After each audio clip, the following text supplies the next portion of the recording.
My name is Camila, and a couple of years ago, I became a millionaire and hid my wealth from my poor family.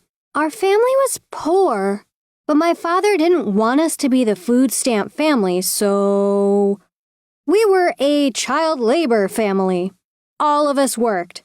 My parents, my siblings, and me. While other kids were having parties after school, I was scrubbing other people's toilets to get food on the table or helping my parents at their shop. During graduation year, I met Max, my first love. He was in my debate club and we hit it off right away. One day he stopped as we were walking out of class and said, "Look, I'm just gonna come out and say it. I really like you." I still remember my heart fluttering, my hands shaking. Max and I arranged our first date that Saturday, and I was over the moon, counting the hours until my first date ever. But then I came home. My father was spouting one curse word after the other. He didn't explain much, but we were losing our shop, which meant that all of us had to compensate for that. I remember asking my mom nicely if I could have one Saturday night free. Her face turned red with fury. "So you want your family to starve for a day so you can flaunt your body at some stranger?" Her scream echoed through the whole neighborhood. I had to cancel my date with Max. I had to cancel time and time again. Then one night when I came back home, dirty, sweating like a pig, exhausted, I got a message. "I'm sorry, Camila, but I don't think I can be in a relationship with a person whom I barely see." And that was it. My first real relationship. No date, no kiss, no makeout sessions in the school library. But this wasn't the end of my misery.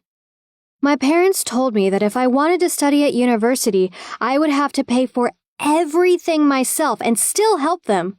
We even had the same bank account so they could oversee my spending.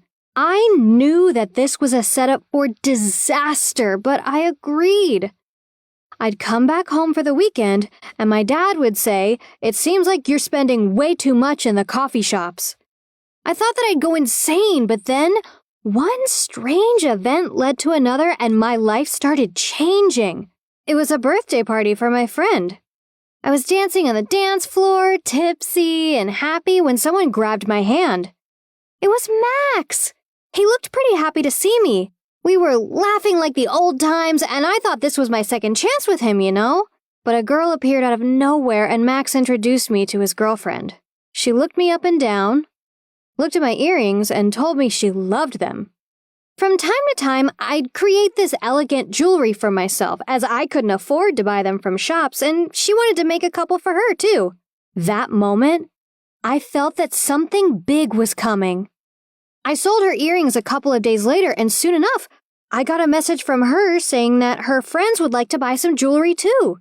Soon, I was crafting night after night and making a pretty good business at the university. That's when Max's girlfriend Jenny suggested to me that I should open a legitimate business. We created a business plan and had already gotten a couple of investors for an online shop when I decided to share this exciting news with my family. So I was talking with my sister at home and got a slap in the face, so to speak. You see, it seems that my siblings and my mom had decided to quit their jobs because I was earning enough to cover their expenses. As I was trying to juggle studies, work, and business, my parents decided that I'd now be the breadwinner of the family. That's when I decided to live a double life. After about 3 or 4 months, my business was booming. Even some celebrities bought earrings and necklaces. I had to hire more staff, and I was working 24/7.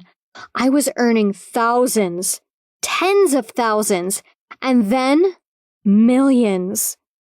But I had to do a whole lot of acting in front of my family. I created a separate account and would only put a little bit of money into theirs so they would think I was earning minimum wage. Then, one day, I got a message from my sister that they wanted to visit me in my rented flat.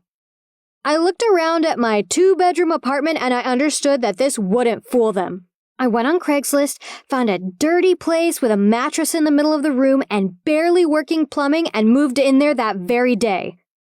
So now, I was a businesswoman with a multi-million-dollar company living like a rat. Before they came to visit, I had to give away most of my more expensive clothes and stuff. The only expensive thing I was left with was my laptop and, well, my jewelry. I remember they came into my apartment. I brewed them some really cheap coffee and thought that everything was going as planned when my sister saw a bunch of jewelry on the table. "I saw those on the internet," she said. "They cost a bunch of money." I tried telling him that it was a gift from a friend, but my mom insisted that I give them to her so they could sell it and get the money. So now, not only was I selling my jewelry on my webpage, but my family was selling them on eBay too. After an hour or so, I thought that it was over. But then the next day, Max's girlfriend Jenny contacted me. She said that she'd found a lot of our new collection on the internet and threatened to sue the people. I nearly tore my hair out. My business was suing my own family. I was still talking with her when my mom started calling me non-stop. I answered the call and she was screaming, fuming. "What kind of illegal freaking jewelry did you give us? Are you stealing? Did I raise an effing criminal?" I said that I'd figure something out and hung up the phone. I was laying on the old stained mattress, crying, feeling like the world was trying to crush me. I kept getting calls, but I wasn't answering. I was too overwhelmed. Then I felt something fluffy rubbing my cheek. I giggled for a second before opening my eyes and seeing a rat. A literal rat. Well, that was a real wake-up call. I decided to call my mother and fess up. But I was too late. As she answered the call, her tone changed. "I saw you," she said. "I saw you on the internet, an interview. You are greedy and you are selfish," and I couldn't hold myself together. For a minute there, I felt like apologizing, but I couldn't. I had too much anger in me.